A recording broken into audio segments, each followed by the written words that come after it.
কেরালার খুব শান্তশিষ্ট একটি থানার সিআই ক্রিস্টো জাবিয়ার। জাবিয়ার ম্যাথমেটিক্স খুব পছন্দ করে, তাই চাকরির ফাঁকে যখনই সময় পায় গ্রামের ছেলে মেয়েদের ফ্রিতে ম্যাথমেটিক্স শিখায়। গ্রামের প্রতিটি স্টুডেন্টের কাছে জাবিয়ার এক আদর্শের নাম। সবকিছু ঠিকঠাকই চলছিল, তবে এর মধ্যে একদিন গ্রাম থেকে একজন নিখোঁজ হয়ে যায়, আর এর মধ্য দিয়েই সাধারণ একটি গল্প রূপ নেয় ভয়ানক এক মার্ডার মিস্ট্রিতে। মুভির সম্পর্কে বেশি কিছু বলে আমি মুভির মজাটা নষ্ট করতে চাইছি না, শুধু এতটুকু বলে রাখছি, একদম সাধারণ ঘটনাগুলো যখন আপনাকে বোর করে তুলবে, তারপরে গিয়ে আপনি বুঝতে পারবেন ওই ঘটনার পিছে গভীর কিছু লুকিয়ে ছিল, যা কিনা আপনি কল্পনাও করতে পারেননি। তাই মুভিটিকে সাধারণ ভেবে একদমই ভুল করবেন না। বলছি মালায়ালাম ভাষার শব্দ মুক্তি পাওয়া murder mystery suspense thriller movie সূত্রাবাক্যামের কথা। মুভির শুরুটা হয় কেরালার কোনো একটি স্কুলের ম্যাথমেটিক্স ক্লাসে। ম্যাথমেটিক্স টিচার নিমিশা ক্লাসের অর্ধেক স্টুডেন্ট নিয়ে বসে আছে, কারণ বাকিরা সবাই সিআই ক্রিস্টো জাবিয়ার ক্লাসে গেছে। এজন্য নিমিশা প্রিন্সিপালের সাথে দেখা করে এবং তাকে বলে জাবিয়ার স্যারের জন্য বাচ্চারা তার ক্লাসই করছে না। এভাবে চলতে থাকলে স্কুলের ম্যানেজমেন্টই বা কি ভাববে। এজন্য প্রিন্সিপাল তাকে বলে যে ঠিক আছে, আমি সিআই স্যারের সাথে কথা বলবো। এরপর প্রিন্সিপাল নিমিশাকে নিয়ে জাবিয়ারের কাছে যায়, আর নিমিশা এখানে এসেও দেখে যে স্টুডেন্টরা তার ক্লাস না করলেও স্কুল ছুটি হওয়ার পর জাবিয়ারের ক্লাস করতে ঠিকই এসেছে। এজন্য নিমিশা জাবিয়ারকে বলে যে আপনি এসব করা বন্ধ করুন, আপনার ক্লাসের জন্য বাচ্চারা স্কুলে আসছে না। এভাবে চলতে থাকলে তো আমার পুরো ক্যারিয়ারটাই নষ্ট হয়ে যাবে। জাবিও তাই নিমিশাকে বোঝায় যে আমার সিনিয়ররাও যদি জানতে পারে আমি ডিউটি বাদ দিয়ে ক্লাস করাচ্ছি, আমারও চাকরি থাকবে না। তবে জাবিয়া নিমিশাকে কথা দেয় আজকের পর থেকে স্টুডেন্টরা তার ক্লাস করবে। মূলত থানার ঠিক উপরের তলাতেই জাবিয়ার স্টুডেন্টদের জন্য একটি ক্লাসরুম খুলেছে, আর এই ক্লাসরুমের নাম দিয়েছে পুলিশ টিউশন। তবে এর জন্য সে কোনো টাকা পয়সা নেয় না, কারণ জাবিয়ার ম্যাথমেটিক্স পছন্দ করে, তাই সুযোগ পেলে স্টুডেন্টদের ডাউট ক্লিয়ার করে দেয়। এতে করে অবশ্য স্টুডেন্টরা উপকৃত হচ্ছে। এর মধ্যে গ্রামের পঞ্চায়েত প্রধান থানায় আসে, সবাই তাকে মাস্টার বলে ডাকে। মূলত গ্রামের ধর্মীয় একটি স্থাপনার পাশে একটি কুয়াও আছে। আজ সকালে দুজন ব্যক্তি সেখানে মুরগির বর্জ্য ফেলতে এসেছিল। সতীশ নামে এই লোকটি তাদেরকে বাধা দেওয়ার চেষ্টা করায় তারা সতীশকে অনেক মারধর করেছে। একে তো জায়গাটি তাদের একটি ধর্মীয় স্থাপনা, তার উপর কাকে ওই বর্জ্যগুলো আশেপাশের বাড়ির উপর নিয়ে ফেলে, তাই এটার একটা স্থায়ী সমাধান দরকার। জাবিয়ারও তাদেরকে কথা দেয় আমি এই বিষয়টা বন্ধ করার চেষ্টা করব। এজন্য মাস্টারও চলে যায়, আর মাস্টাররা যাওয়া মাত্রই জাবিয়ার আবার ক্লাস নেওয়া শুরু করে। যদিও জাবিয়ার পুলিশের সিআই, স্টেশনের ইনচার্জ, তারপরও জাবিয়ার বাচ্চাদের সাথে বন্ধুসুলভ আচরণ করে। ছাত্রছাত্রীরা আগ্রহ নিয়ে তার কাছে ম্যাথমেটিক্স শিখতে আসে। এক কথায় জাবিয়ার এই বাচ্চাদের আদর্শ। আবার নিমিশা সেদিন কমপ্লেন করার পর থেকে জাবিয়ারও সবাইকে বলে দিয়েছে কেউ যেন স্কুলের ক্লাস মিস না দেয়, তাই স্টুডেন্টরাও এখন সবাই ক্লাসে মনোযোগী হয়েছে। সবকিছু ঠিকঠাকই চলছে। তবে এর মধ্যে একদিন অখিল আর আরিয়া নামে দুজন স্টুডেন্ট একসাথে স্কুল থেকে বাড়ি ফিরছিল। মূলত তারা দুজন দুজনকে ভালোবাসে, তাই গল্প করতে করতেই যাচ্ছিল। তবে বাড়ির ঠিক কাছাকাছি আসতেই আরিয়া অন্য রাস্তা দিয়ে চলে যায়, আর বাড়িতে ঢোকা মাত্রই আরিয়ার বড় ভাই বিবেক আরিয়াকে ইচ্ছামতো মারতে শুরু করে। মূলত আরিয়া যে অখিলের সাথে মেলামেশা করছে এই বিষয়টা বিবেক মানতে পারছে না। বিবেকের কথা তোর জন্য আমি আর কতদিন লজ্জায় পড়ব। আরিয়ার বাবা মা অসহায়ের মতো শুধু দেখেই যাচ্ছে, কারণ বিবেককে বাধা দেওয়ার মতন সাহস তাদের নেই। অবশ্য এজন্য আরিয়া রাগ করে নিমিশাদের বাড়িতে গিয়ে নিমিশাকে পুরো বিষয়টা খুলে বলে। জানার পর নিমিশা বলে এভাবে চুপ থাকা যাবে না, কতদিন আর চুপ থেকে মার খাবে, আমি ওর সাথে কথা বলবো। কিন্তু আরিয়া ভয় পাচ্ছে আরিয়ার কথা, তাহলে ও আবার আমাকে মারতে আসবে। নিমিশা তখন চিন্তা ভাবনা করে বলে যে আমি জানি কাকে বললে কাজ হবে। এখান থেকে সিন চলে যায় রাতে।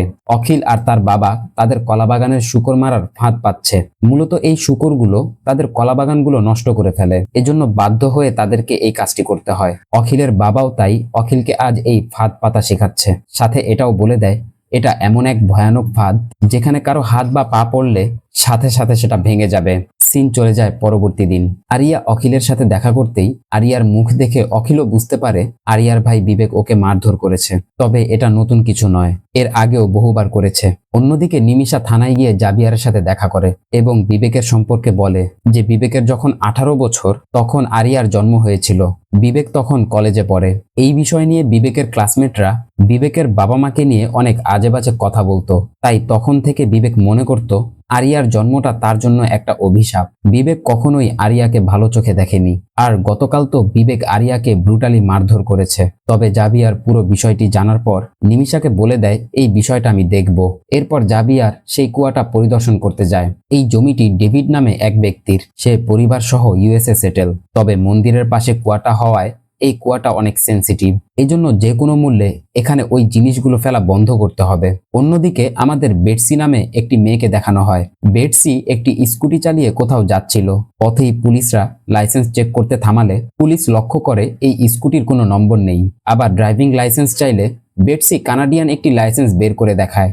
মূলত বেটসি কানাডিয়ান সিটিজেন। ইন্ডিয়ার লাইসেন্স না থাকায় বেটসির স্কুটিটি জব্দ করে নেওয়া হয়, আর জয়সি নামে এই কনস্টেবল স্কুটিটি থানায় নিয়ে যায়। অন্যদিকে জাভিয়ার থানায় পৌঁছেই বিবেককে ডেকেছে। বিবেক আসা মাত্রই জাভিয়ার বিবেককে একটি চড় মেরে শুধু বলে দেয় এরপর থেকে যেন আর কিছু না শুনি। বিবেকও বুঝতে পারছে কেন তাকে মেরেছে। এরপর বিবেক যখন বের হচ্ছিল তখনই বেটসি শার্লি নামে তার এক আন্টিকে নিয়ে আসে। এই শার্লি মূলত গ্রাম পঞ্চায়েতের প্রধান মাস্টারের ছেলের বউ, আর বেটসি মূলত শার্লির হাজবেন্ডের কোনো এক রিলেটিভ। বিবেককে দেখে শার্লি জানতে চাচ্ছিল তুমি কেন এসেছো। বিবেক জানায় আমি আমার পাসপোর্টের ভেরিফিকেশনের কাজে এসেছিলাম। শার্লি বলে তুমি এক কাজ করো, আগামী সপ্তাহে তুমি আমার বাড়িতে এসো, তোমার ভিসা এবং পাসপোর্টের যে সমস্যাগুলো আছে আমি সলভ করে দেওয়ার চেষ্টা করব। আজ আবার ক্রিসমাস, এজন্য বাচ্চারা ক্রিসমাসের বিভিন্ন গিফট নিয়ে হাজির হয়েছে। এগুলো দেখে বেটসিও বাচ্চাদের সাথে উপরের ক্লাসরুমে চলে যায়। বিবেকও উপরে তাকাতেই দেখে আরিয়া অখিলের সাথে বসে কথা বলছে, একে অন্যের সাথে সেলফি তুলছে। দুজনকে আবারও একসাথে দেখে বিবেকের মাথা আরো বেশি গরম হয়ে যায়। আর বিবেক এটাও বুঝতে পারছে আরিয়া জাভিয়ারকে বলার কারণেই জাভিয়ার তাকে মেরেছে। এই যে লোকটি ফোনে কথা বলছে তার নাম ভেনকাট। বিবেক ভেনকাটের ড্রাইভারের চাকরি করে। ভেনকাট ফোনে কাউকে 2 দিনের মধ্যে 2 কোটি টাকা ট্রান্সফারের বিষয়ে কথা বলছিল। কথা শেষ করে গাড়িতে উঠে বিবেকের মন খারাপ দেখে ভেনকাট বলছিল আরে বাদ দে না, তুই তো জানিস আমাদের দেশের পুলিশের অবস্থা। বিবেকের কথা 18 বছর বয়স থেকে আমি এসব সহ্য করে আসছি, আর এখন তো পুলিশও আমার সাথে এমন করছে। যে কোনো মূল্যে আমার এই অভিশাপ থেকে মুক্তি পেতে হবে। ভেনকাট বলে চিন্তা করিস না, কোনো একটা রাস্তা আমরা বের করে ফেলবো। সিন চলে যায় রাতে, ক্রিসমাসের রাত। কয়েকজন ব্যক্তি একসাথে বসে ড্রিঙ্ক করছিল। তখনই পাশের বাড়ির কারের অ্যালার্মের শব্দ পেয়ে লোকটি একটু এগিয়ে আসতেই দেখে ওই বাড়ি থেকে কেউ একজন বের হয়ে যাচ্ছে, তবে অন্ধকারে চেহারাটা স্পষ্ট দেখা যাচ্ছে না। সিন চলে যায় পরবর্তী দিন সকালে। অখিল এবং তার 4 বন্ধু স্কুলে আসা মাত্রই একে একে 5 জন বেহুশ হয়ে পড়ে যায়। সাথে সাথে ওই 5 জনকে হসপিটালে নেওয়া হয়। আর জাভিয়ারের কাছে খবর যাওয়া মাত্রই জাভিয়ারও দ্রুত হসপিটালে গিয়ে অখিলদের সাথে দেখা করে। জাভিয়ার অখিলদের কাছে জানতে চায় তোমরা কি খেয়েছিলে সত্যি করে বলো। তখন একজন স্বীকার করে তারা সিগারেট খেয়েছিল। জাভিয়ারের কথা স্কুলে তোমরা পড়তে যাও নাকি সিগারেট খেতে, আর তোমাদেরকে কে দিয়েছিল? অখিলরা বলে সতীশ তাদের দিয়েছিল। আর ফজল নামে এক ছেলে বলে তারা তার বাড়ির পিছে দাঁড়িয়ে খেয়েছিল। আর এখানে আমরা এটাও দেখতে পাই সকালে স্কুলে আসার আগে তারা 5 জন দেয়াল টপকে অন্য একটি বাড়ির পিছে দাঁড়িয়ে সিগারেট ফুঁকছিল। তবে তখনই তারা লক্ষ্য করে উপর দিয়ে ধোঁয়া আসছে। মেয়েটি বলছিল দেখ দেখ নেল পালিশের ফ্লেভার। সবাই তখন উকি দিয়ে ওই গন্ধ নেয়ার চেষ্টা করছিল। আর এরপরে তারা স্কুলে চলে গিয়েছিল। জাভিয়ার সবার বাবা মায়ের নাম্বার চাচ্ছিল। তখন অখিলরা অনেক অনুরোধ করলে এজন্য জাভিয়ার প্রথমবারের মতো সবাইকে সাবধান করে দেয়। সিন চলে যায় থানায়। আজ আরিয়ার জন্মদিন, তাই জাভিয়ার সবাইকে নিয়ে কেক কেটে বার্থডে সেলিব্রেট করছিল। এদিকে যে সতীশ ওদেরকে সিগারেট দিয়েছিল জাভিয়ার থানায় এনে তাকে দিয়ে অঙ্ক করাচ্ছে। আবার উপরে কেক কাটা হয়ে গেলে যাওয়ার সময় অখিল আরিয়াকে বলে যায় সবকিছু সেট আপ করা হয়ে গেছে, তুমি কিন্তু লেট করো না, দ্রুত চলে এসো। এরপর সবাই চলে যায়। আর সন্ধ্যা হতেই আরিয়া জঙ্গলের মাঝে পুরাতন একটি ঘরের কাছে যায় এবং ভিতরে গিয়ে দেখে অখিল আরিয়াকে সারপ্রাইজ দিতে পুরো ঘরটা আলো দিয়ে সাজিয়ে রেখেছে। ঘরের মধ্যে বেলুন, রঙিন বাতি, এমনকি আরিয়ার বেশ কিছু ফটো রেখেছে। অখিল আরিয়াকে এটাও জানায় গতকাল থেকে অখিল আর নাকুল মিলেই এসব কিছুর আয়োজন করেছে। এরপর অখিল আরিয়া কেক কাটে। তবে এর মধ্যেই আরিয়ার ভাই বিবেক এসে পড়ে। প্রথমে অখিলকে ধাক্কা দিয়ে দেয়ালে ফেলে দিলে অখিল সেন্সলেস হয়ে যায়। বিবেকও আরিয়াকে ইচ্ছামতো মারধর করে, এমনভাবে মারে কোনো ভাই তার বোনকে এমনভাবে মারতে পারে না। তবে কোনো মতে আরিয়া নিমিষার বাড়িতে গেলে নিমিষা আর তার মা আরিয়াকে হসপিটালে নিয়ে যায়। সিন চলে যায় পরবর্তী দিন। সবাই ক্লাসে এসেছে। তবে এর মধ্যে আফজাল জাভিয়ারকে জানায় গতকাল রাত 8টা থেকে 8:30টার মধ্যে তার বাড়ির সানসেট দিয়ে সে কাউকে যেতে দেখেছে। এজন্য জাবিয়ার কনস্টেবল আনোয়ারকে নির্দেশ দেয়, ও যেটা বলছে যাচাই করে দেখো সত্যি কিনা। অন্যদের মতো অখিল এসেছে, তবে আরিয়া আসেনি, কারণ আরিয়ার তো ক্লাসে আসার মতো পরিস্থিতিই নেই। আরিয়াকে না দেখে জাবিয়ার অন্যদের কাছে জানতে চায় আরিয়ার কি হয়েছে। অন্যরা জানায় ওর হয়তো জ্বর, এজন্য আসেনি। তবে এখান থেকে যাওয়ার সময় অখিল তার বন্ধু নাকুলের সাথে এই বিষয়টি শেয়ার করে যে গতকাল বিবেক আরিয়াকে এমনভাবে মেরেছে আরিয়া উঠে দাঁড়াতে পর্যন্ত পারেনি। তবে অখিল বিবেকের কিছু একটা করতে চায়। অখিলের কথা ওর পা ভেঙে দিব, যাতে ও হেঁটে আরিয়ার কাছে যেতেই না পারে। নাকুলের কথা সেটা কিভাবে করবি? অখিল বলে এমনভাবে করতে হবে যেন বিষয়টা অ্যাক্সিডেন্ট মনে হয়। অখিলের মাথায় তখন একটি বুদ্ধি আসে। অখিলদের কলাবাগানের শুকর মারতে অখিলরা যে ট্র্যাপটি ব্যবহার করত, অখিল সেখান থেকে দুটি ট্র্যাপ নিয়ে সেই কুয়োর পাশে সেট করে উপরে খড়কুটো রেখে দেয়, যাতে কেউ বুঝতে না পারে। আর এর কিছুক্ষণ পরই কালো একটি পলি হাতে বিবেক ওই কুয়ার কাছে আসে। বিবেক প্রথম ট্র্যাপটি এড়িয়ে গেলেও কুয়োর কাছে গিয়ে যখনই পলিটা ফেলবে, দ্বিতীয় ট্র্যাপের মধ্যে পা পড়তেই বিবেক কুয়োর মধ্যে পড়ে যায়। অখিল তখনও পাশে থেকে সবই দেখছিল। তবে অখিল এমনটা চিন্তা করেনি যে বিবেক পড়ে যাবে। অখিলের ধারণা ছিল শুধুমাত্র হয়তো বিবেকের পাটি কেটে যেতে পারে। তবে আচমকা এমন একটি ঘটনা ঘটে যাওয়ায় এই আতঙ্কে অখিল পরদিন ক্লাসেও যায়নি। আনোয়ার অন্যদের সাথে কথা বলে জানতে পারে অখিলের হয়তো জ্বর এসেছে। এজন্য জাবিয়ার নিজে অখিলকে দেখতে যায়। আর অখিলের মায়ের সাথে কথা বলে জানতে পারে অখিল একটু অসুস্থ। তাই জাবিয়ার দূর থেকে অখিলকে দেখেই চলে যায়। অবশ্য এর মধ্যেই নিমিষা জাবিয়ারকে কল করে জানায় বিবেক আরিয়াকে অনেক মেরেছে, এত জঘন্যভাবে মেরেছে যে আরিয়ার চেহারা পর্যন্ত বোঝা যাচ্ছে না। আর এই কথা শোনা মাত্রই জাবিয়ার রাগে ফুঁসতে ফুঁসতে আরিয়াদের বাড়িতে চলে যায়। তবে আরিয়ার বাবা জানায় বিবেক তো বাড়িতে নেই, গত কয়েকদিন যাবৎ বাড়িতে আসছে না, ফোনটা পর্যন্ত রেখে গেছে। জাবিয়ার জানতে চায় তাহলে থানায় এসে কমপ্লেন কেন করেননি? আরিয়ার বাবা বলে, স্যার এটা ওর জন্য নতুন কিছু না, আগেও কয়েকবার এমন চলে গেছে, আবার ফিরেও এসেছে। জাবিয়ার বলে ঠিক আছে, ওর ফোনটা আমাকে দিন, আর আরিয়াকে দিয়ে রিটেন কমপ্লেন করাতে হবে। কিন্তু আরিয়ার বাবা বলে, স্যার দয়া করে এমনটি করবেন না, সামনের মাসে বিবেক দুবাই যাবে। এর মধ্যে আরিয়া নিজেই বিবেকের ফোনটি নিয়ে আসে। আর আরিয়ার অবস্থা দেখে সবাই তো তাজ্জব বনে যায়, মেয়েটার কি হাল করেছে। জাবিয়ারও রাগে ফুঁসতে ফুঁসতে আরিয়ার বাবাকে শুধু বলে যায় ও আসা মাত্রই থানায় গিয়ে যেন দেখা করে। এদিকে অখিলের চোখের সামনে যে ঘটনাটি ঘটেছে, অখিল রাতের বেলা শুধু সেই কথাই কল্পনা করছে। অখিল কিছুতেই মুহূর্ত ভুলতে পারছে না। আবার আরিয়াও বারবার অখিলকে কল করছে, কিন্তু অখিল কথা না বলে কল কেটে দিচ্ছে। অখিল কি বলবে অখিল তো কিছু বুঝতে পারছে না। তবে অখিল আবার ওই কুয়োর কাছে গিয়ে অন্য যে ট্র্যাপটি ছিল সেই ট্র্যাপটি নিয়ে আবার জায়গা মতো রেখে দেয়। আবার ওই রাতেই 2 লরি ভর্তি ময়লা এনে ওই কুয়োতে ফেলার সময় এলাকাবাসী তাদের হাতে নাতে ধরে পুলিশকে খবর দেয়। পুলিশও এসে দেখে 2 লরি ভর্তি কংক্রিটের ময়লা। সিন চলে যায় পরবর্তী দিন। বিবেকের কল রেকর্ড বের করে দেখা যায় বিবেক রিসেন্টলি ভেনকার নামে একজনকে বহুবার কল করেছে। আনোয়ার জানায় ভেনকাট রিয়েল এস্টেটের ব্যবসা করে, কয়েকদিন আগে একটি মলে ইনভেস্ট করেছিল, কিন্তু সেখানে ধরা খেয়েছে। তবে ও কোনো ঝামেলায় জড়ায় না। জাবিয়ার বলে তুমি ওকে আসতে বলো, আমি ওর সাথে কথা বলবো। আবার পঞ্চায়েত প্রধান মাস্টারকেও ডাকা হয়েছে।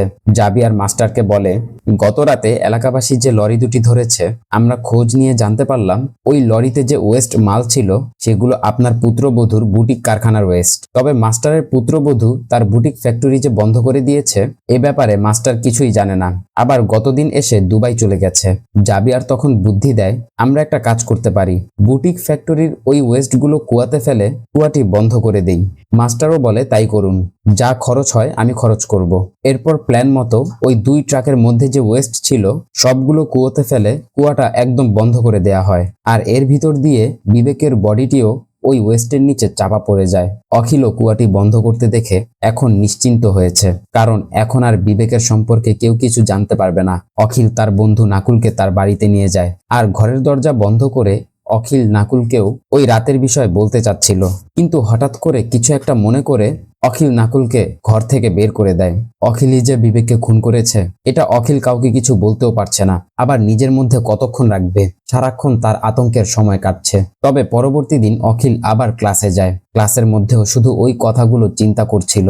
তাই অখিলের এমন আজব ব্যবহার দেখে জাভিয়ার নিজেই অখিলকে নিজের বাড়িতে নামিয়ে দেয়। তবে অখিলের ব্যবহারে জাবিরেরও কেমন সন্দেহ হচ্ছে, ছেলেটি এমন ব্যবহার কেন করছে। অন্যদিকে স্কুলের সায়েন্স এক্সিবিশন, এজন্য আফজালকে দেখা যায় ঘরে বসে কোনো একটি ডিভাইস কানেক্ট করছে।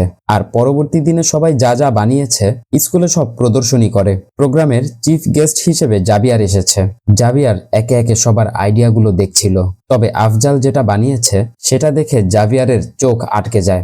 জাভিয়ার ভালো করে লক্ষ্য করে এবং আফজালকে বলে, বিকেলে যখন ক্লাসে আসবে তোমার এই মডেলটি সাথে নিয়ে আসবে। আর এখান থেকে থানায় ফিরে ভেনকাটকে ডাকে। ভেনকাটকে জিজ্ঞাসাবাদ করলে ভেনকাট জানায় বিবেক তার ড্রাইভারের চাকরি করত, তবে গত ক্রিসমাসের রাতে লাস্ট দেখেছে, এরপর আর দেখেনি। জাভিয়ার ভেনকাটকে যেতে বলে আনোয়ারকে বলে দেয় ওর কল ডিটেলস আর ব্যাংক স্টেটমেন্ট বের করো। এদিকে জাভিয়ারের কথা মতো আফজালও তার ইনভেনশন নিয়ে এসেছে। সবাই ওই জিনিসটি দেখছিল। তখন জাভিয়ার এসে একটি ডিভাইস দেখে আফজালের কাছে জানতে চায় এটা তুমি কোথায় পেয়েছো। আফজাল বলে ওই দিন যখন আমাদের বাড়ির পিছে স্মোক করছিলাম তখনই আমি এটা সেখানে পেয়েছি। জাভিয়ার আফজালকে বলে এটা এখানেই থাক, তুমি ক্লাসে যাও। তাই আফজাল ক্লাসে চলে যায়। এরপরে জাভিয়ার ওই ইনভেনশন থেকে একটি ডিভাইস বের করে যেটা আফজাল তার বাড়ির পিছনে মাটির মধ্যে কুড়িয়ে পেয়েছিল। জাভিয়ার আনোয়ারকে বলে দ্রুত এটা ফরেন্সিকে পাঠাও। তবে আনোয়ার জানতে চায় স্যার এটা কি জিনিস। জাভিয়ার বলে এটা পেসমেকার, যেটা হার্টের মধ্যে ট্রান্সপ্ল্যান্ট করা হয়। এই পেসমেকার যেহেতু বাইরে, তার মানে যে ব্যক্তির হার্টে বসানো হয়েছিল সে হয়তোবা জীবিত নেই। আবার পেসমেকারের গায়ে রক্তও লেগে আছে। এদিকে এতদিন বাদে আরিয়াও ক্লাসে এসেছে। আরিয়া বারবার অখিলের কাছে জানতে চাচ্ছিল তোমাকে আমি এত কল করছি, তুমি অ্যান্সার কেন করছো না। তবে অখিল কোনো জবাবই দিচ্ছে না। অখিল একদমই অন্যমনস্ক হয়ে বসে আছে। এমনকি ক্লাস শেষ হওয়ার পরও অখিল আরিয়ার কোনো কথার জবাব না দিয়ে দ্রুত সেখান থেকে চলে যায়। আরিয়া নাকলের কাছে জানতে চায় ওর কি হয়েছে। নাকলও একই কথা বলে যে ও তো ইদানিং আমার সাথেও কথা বলছে না। তবে আরিয়া মনে করে ওই রাতে বিবেক তাদেরকে মারধর করার কারণে, এজন্য আরিয়া নিমিষাকে বিষয়টি জানায়। নিমিষা বলে ঠিক আছে, আমি নিজে ওকে কল করে কথা বলছি। আবার ওই রাতে গ্রামের মন্দিরে থিয়াম পারফর্ম করা হচ্ছিল, সবাই সেখানেই আছে। এর মধ্যে কোনো এক ব্যক্তি একটি মানিব্যাগ কুড়িয়ে পায়। পাওয়া মাত্রই লোকটি মানিব্যাগটি জাভিয়ারের কাছে দেয়। আর জাভিয়ার ওই মানিব্যাগ খুলেই দেখে মানিব্যাগের মধ্যে বিবেকের ড্রাইভিং লাইসেন্স। তার মানে এই মানিব্যাগটি বিবেকের। আবার অন্যদিকে যে ব্যক্তি থিয়াম পারফর্ম করছিল সে হঠাৎ করেই অখিলের সামনে গিয়ে কেমন যেন উদ্ভট আচরণ শুরু করে। আর এটা দেখে অখিল আতঙ্কিত হয়ে জ্ঞান হারায়। সাথে সাথে অখিলকে হসপিটালে নিয়ে যাওয়া হয়। জাভিয়ারও তখন হসপিটালের বাইরে দাঁড়িয়ে বিবেকের ওই মানিব্যাগটি দেখছিল। আর এই মানিব্যাগের মধ্যেই একটি বারের ডেলিভারি স্লিপ পাওয়া যায়। তার মানে বিবেক ওই বারে গিয়েছিল। এদিকে অখিলেরও জ্ঞান ফিরেছে। তাই জাভিয়াররা অখিলকে তার বাড়িতে ড্রপ করতে যাচ্ছিল। যাওয়ার পথে জাভিয়ার অন্যদেরকে বলে যে পার্সটা আমরা পেয়েছি সেটা বিবেকের, আর ওই পার্সের মধ্যে একটি বারের বিলও আছে। আনোয়ার বলে যতদূর আমি জানি বিবেক তো ড্রিঙ্ক করে না, কিন্তু জাভিয়ারের কথা সেখানে গেলেই আমরা সব জানতে পারবো। আবার জাভিয়ারদের মুখে বিবেকের কথা শুনে অখিলও প্রচন্ড ভয় পাচ্ছে। সিন চলে যায় পরবর্তী দিন। জাভিয়াররা সেই বারে গিয়ে বারের সিসিটিভি ফুটেজ চেক করতেই দেখে বিবেক একটানা 7 দিন এই বারে এসেছে। তবে শুধুমাত্র একদিনই একটি বোতল কিনেছিল। বাকি দিনগুলো বিবেককে ভিতরে কেউ দেখেনি। আবার বিবেক যখন আসতো তখন খালি হাতে আসতো। এমনকি বের হওয়ার সময় কালো রঙের একটি পলি নিয়ে বের হতো। তবে বিবেক আসলে কোথায় যেত সেটা জানার জন্য জাভিয়ার ওই বারের পিছন দিকটা চেক করছিল। তখনই জাভিয়ারকে দেখে আফজাল জানতে চায় স্যার আপনি এখানে কি করছেন। তার মানে বারের পিছে আফজালদের বাড়ি। জাভিয়াররা আফজালের রুমেও যায়। জাভিয়ার তখন স্পষ্ট বুঝতে পারছে আফজাল তাকে বলেছিল ক্রিসমাসের রাতে কেউ একজন তার ব্যালকনি দিয়ে হেঁটে গিয়েছিল। তবে কে গিয়েছে আফজাল দেখেনি। তার মানে হয়তোবা বিবেক বার দিয়ে ঢুকে দেয়াল টপকে এই সানসেট দিয়ে হেঁটেই কোথাও গিয়েছে। আশেপাশে চেক করে আনোয়ারও জানায় মাস্টারের পুত্রবধূ শার্লিকের যে ফ্যাক্টরি ছিল সেটা এখানেই ছিল। পরবর্তীতে এখান থেকে ভেঙেই ওই কুয়োতে ফেলার চেষ্টা করা হয়েছিল। আবার পেসমেকারটাও এখানেই পেয়েছিল। ঠিক তখনই ফরেন্সিক ল্যাব থেকে কল করে জানায় যে এই পেসমেকারটি পাওয়া গেছে সেটা 20 থেকে 25 বছরের কোনো মেয়ের বডিতে লাগানো ছিল।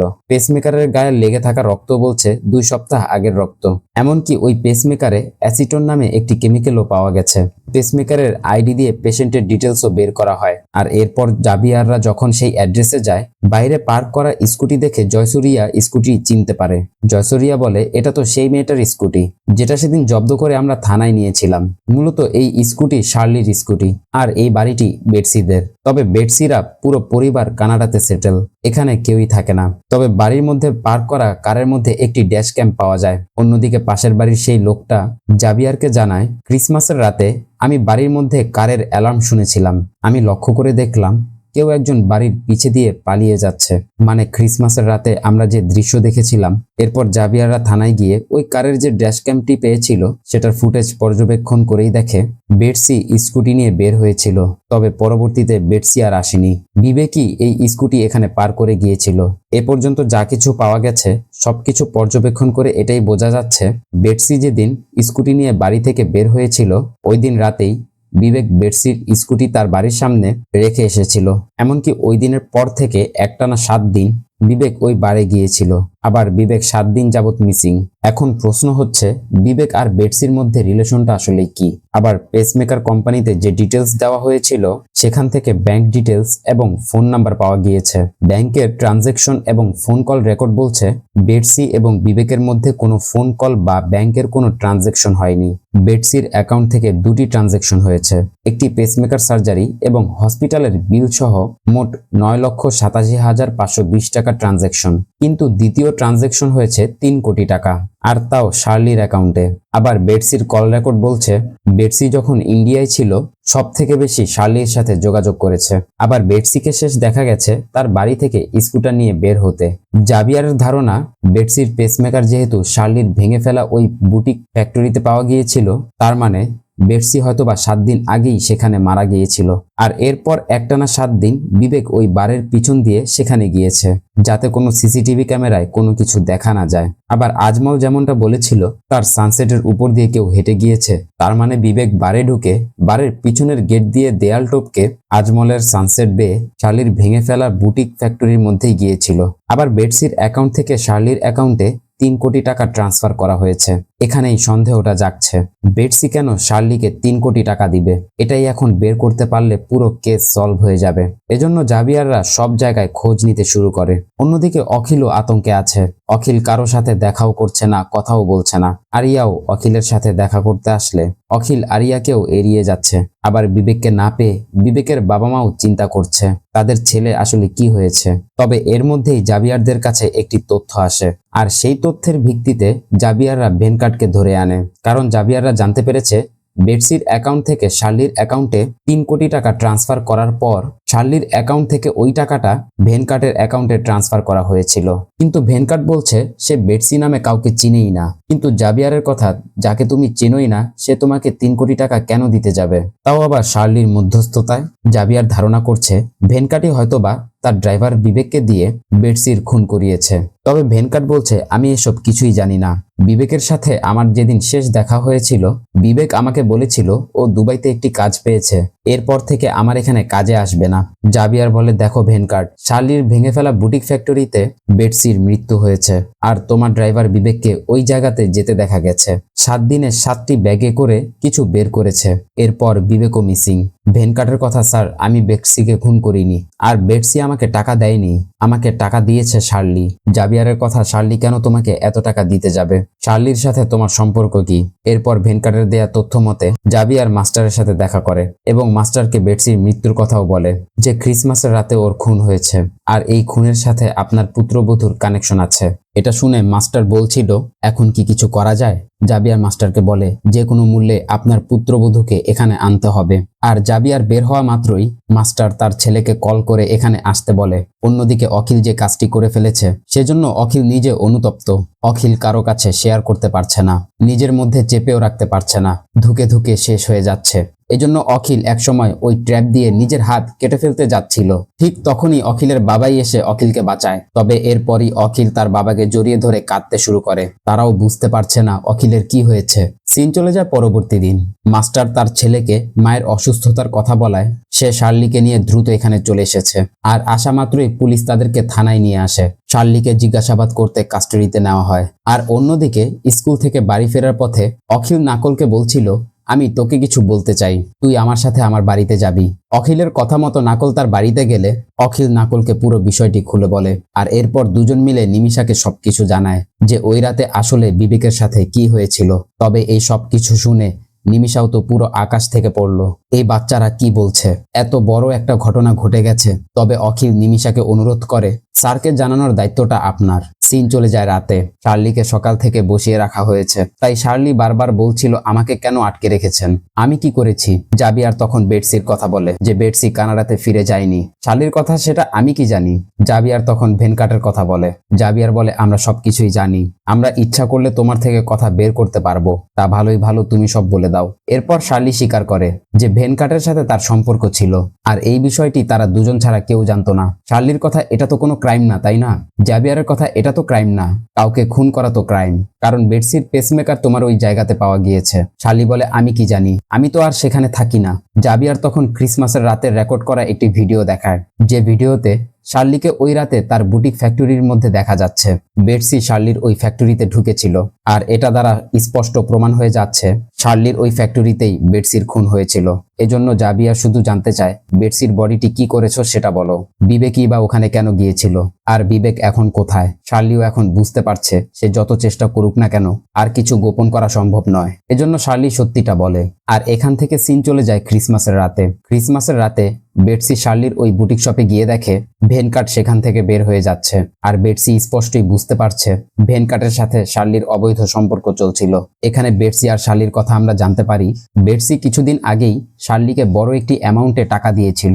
বেটসি সেই টাকা নিয়ে ফিরে যেতে হবে, কিন্তু বেটসি যখনই টাকার জন্য শার্লির সাথে যোগাযোগ করার চেষ্টা করে, শার্লি বেটসির ফোন পিক করছে না, এমনকি দেখাও করছে না, টাকাও দিচ্ছে না। শার্লি মূলত ওই টাকাটা নিয়েই ভেনকাটকে দিয়েছিল, যেটা ভেনকাট তার ব্যবসায় লস খেয়েছে। বেটসির যে কোনো মূল্যে এখন টাকা চাই, তাই বেটসি বলছিল আমি কিছু বুঝতে চাই না, আমার টাকা দাও, নয়তো তুমি যেসব কাজ করে বেড়াচ্ছ আমি সবকিছু আঙ্কেলকে বলে দিব। শার্লি তখনও বলছিল এতগুলো টাকা দিতে আমার একটু সময় লাগবে, আমাকে সময় দাও, আমি টাকা ফিরিয়ে দিব। তবে বেটসি আর এক মুহূর্ত অপেক্ষা করতে চাইছে না। এজন্য বেটসি ফোন বের করে শার্লির হাজবেন্ডকে কল করতে যাচ্ছিল।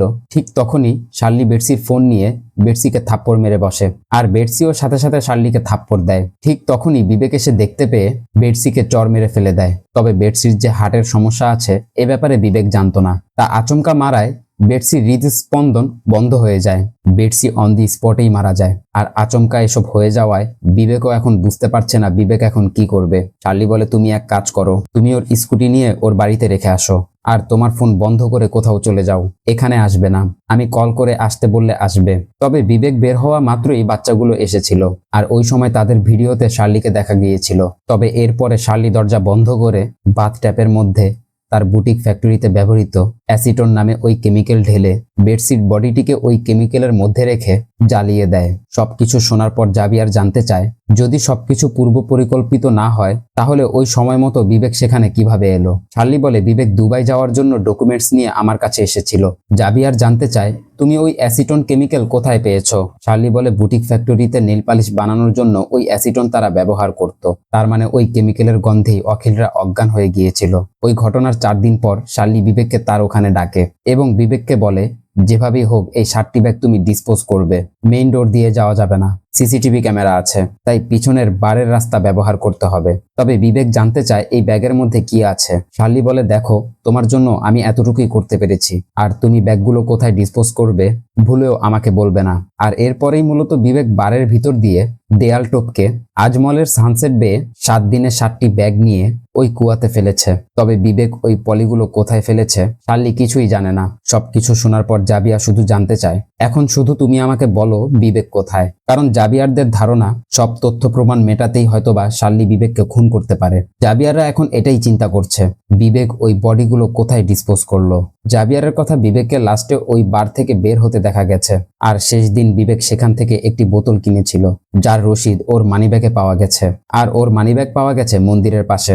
আর এর দ্বারা জাবিয়াররা স্পষ্ট বুঝতে পারছে বিবেক হয়তোবা ওই কুয়ার কাছে গিয়েছিল, তার মানে বেটসির বডি কুয়ার মধ্যে ডিসপোজ করেছে।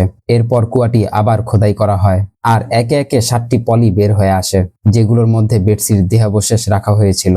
এমনকি সাথে বিবেকের দেহাবশেষও পাওয়া যায়। অন্যদিকে অখিল তার বাবা মাকেও সবকিছু জানিয়েছে। আবার সকাল হতেই জাবিয়ার নিমিষার সাথে দেখা করলে নিমিষাও জাবিয়ারকে সবকিছু খুলে বলে। এতক্ষণে সবাই সত্যিটা জেনে গেছে।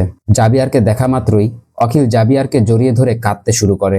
জাবিয়ার অখিল এবং অখিলের বাবাকে বুঝিয়ে অখিলকে তার সাথে নিয়ে যায়। অখিলকে নিয়ে যেতে দেখে আরিয়াও জিপের পিছু করছিল, তবে শেষবারের মতো দেখাটাও করতে পারেনি। অখিলকে থানায় নেওয়া হলে ডিস্ট্রিক্ট জজ এসে অখিলের স্টেটমেন্ট নেয়, আর এরপরই জুভেনাইল হোম থেকে অখিলকে নিয়ে যায়, কারণ অখিল এখনো প্রাপ্তবয়স্ক হয়নি। সিন চলে যায় এর কয়েকদিন পর। ক্লাসরুমটা ঠিকই আছে, তবে ক্লাসরুমের পরিবেশ আগের মতো নেই, কারণ অখিলের জায়গাটা এখনো ফাঁকা।